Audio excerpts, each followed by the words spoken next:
Good afternoon, Dunkirk and Fredonia listeners, and welcome back to News at Noon. News at Noon is brought to you by Fredonia Radio Systems on WCVF 88.9 and WDVL 89.5. I'm News Director Lee Pye here today with my news assistants Maisie Strader, Sara Lodespoto, Joshua Ribakove, as well as Sports Director Matt Volz.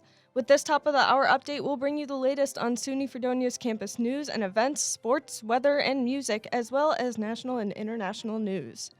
First up, we'll bring it to Maisie for our latest campus news updates. Even though there is no snow, Frosty's coming to town. Tonight at 6:30, Frosty, the musical adventure, will be held in the Marvel Theater. It's about a young orphan named Billy discovering magic in a stolen hat. And when he places a hat on the snowman's head, the snowman comes to life. Can Frosty help Billy find his real family in time for Christmas? Come along for the journey tonight. All of the festivities are happening now. This Thursday, FSA invites students to the annual cupcake tree from 3 to 5 in UC. Grab a cupcake and head to Starbucks for a little drink to go right before studying for the last day of classes. If you're interested in hearing some good music, come to what I call Acapella Day on Saturday. Some Like It Hot's Snow Day show starts 2 to 3 in the Williams Center Blue Room. Then they open for Premium Blend at 7, along with much more chill. The theme is Y2K and the room is to be determined, so keep those listening ears on or at perfect pitch. That's it for campus news. Now let's send it back to Lee. Thanks, Maisie. Next up, we have local news. A large group of protesters gathered on the SUNY Fredonia campus yesterday around noon, demanding fair funding for the SUNY school. SUNY Fredonia President Stephen Collison walked by the protesters, friendly but not lingering with them. The protesters soon started walking around the campus with big red signs reading, quote, "We demand fair funding for Fredonia," end quote. The protesters respected the classrooms by silently walking around the campus, trying not to disturb them. United University Professions, or UUP's Vice President Alyssa Carl said, quote, We have a couple of campuses that are really in peril right now. Potsdam, up in the North Country, is facing major significant cuts that were announced earlier this semester, and it looks like Fredonia is next on the list, end quote. SUNY Fredonia has reported an $18 million deficit and is one of the 18 university campuses with multi-million-dollar deficits projected for 2024. Meanwhile, the campus has gone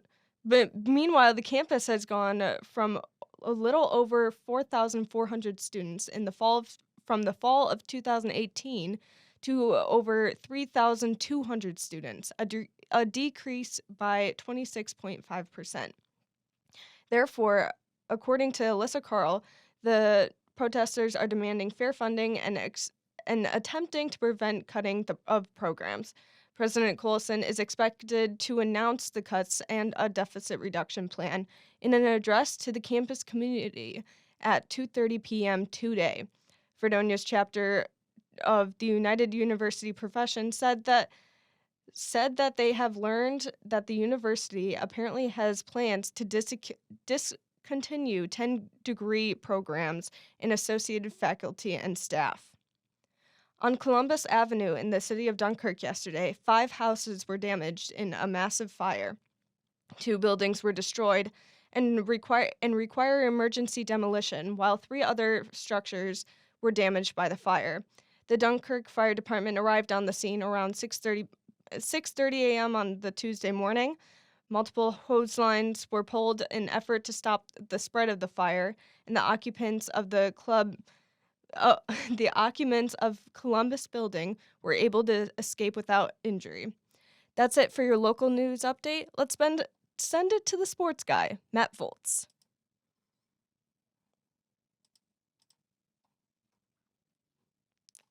Sorry, technical difficulties. Now, let's send it to the sports guy, Matt Volz.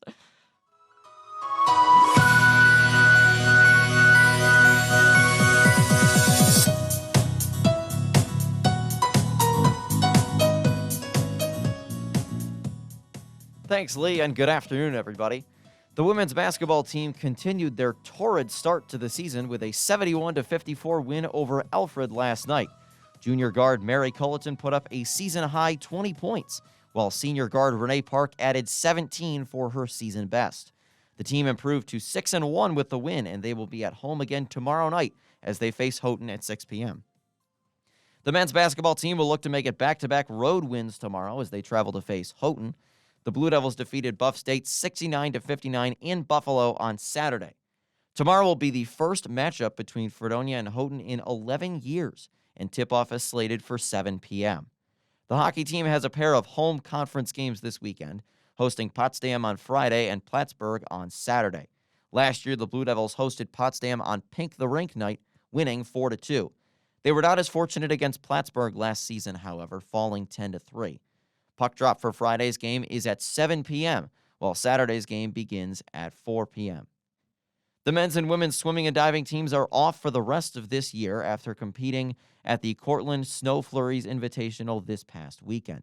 Their next meet will be at Alfred State on Saturday, January 20th, with their next home meet scheduled for January 27th against Brockport. And finally, the indoor track and field season is getting started on Friday as the men's and women's teams will be heading to Rochester to compete in the Nazareth Invitational hosted by Nazareth College.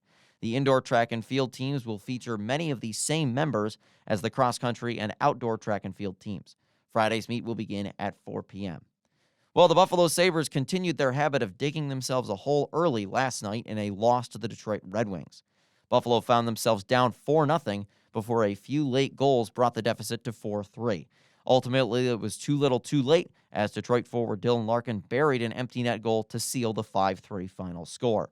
The loss marked Buffalo's fourth straight, and the task of climbing up the standings doesn't get any easier as the Sabres travel to Boston to take on the Bruins, who are tied for first place in the entire NHL. And the final home stretch of the Bills season begins Sunday as they come off the bye week to face the Kansas City Chiefs in Kansas City. Buffalo enters their final 5 games with a record of 6-6, good for 11th in the AFC. In head coach Sean McDermott's tenure, the Bills are undefeated coming off of the bye week, and they have beaten the Chiefs in Kansas City in each of the last 2 seasons. Sunday's game will kick off at 4:25 p.m. on CBS. That's it for your sports update. Now let's take it to Sara for the weather. Now here is your Northern Chautauqua weather update brought to you by Fredonia Radio Systems.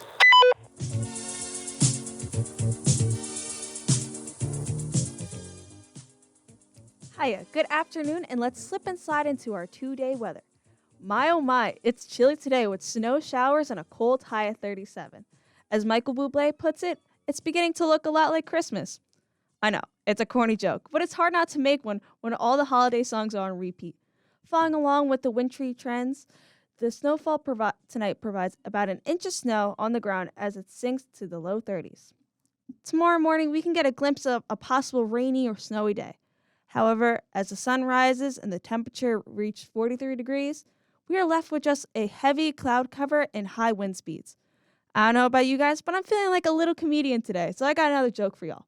What happens when winter arrives? Autumn leaves. Speaking of leaving, later into the night, some of the clouds disappear just enough to see the waning crescent, dropping into the upper 30s.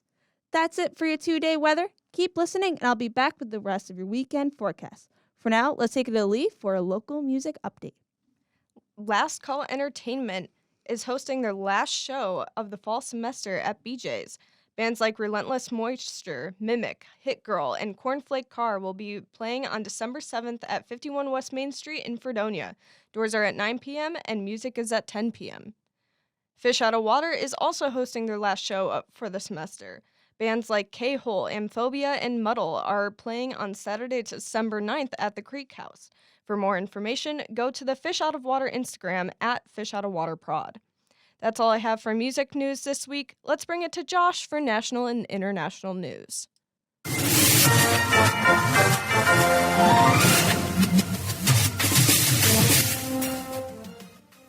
If you recall our last newscast, the Oxford University Press announced Riz as their word of the year, with Swiftie coming up as a close second. Coincidentally enough, Time magazine has just named Taylor Swift as the 2023 Person of the Year.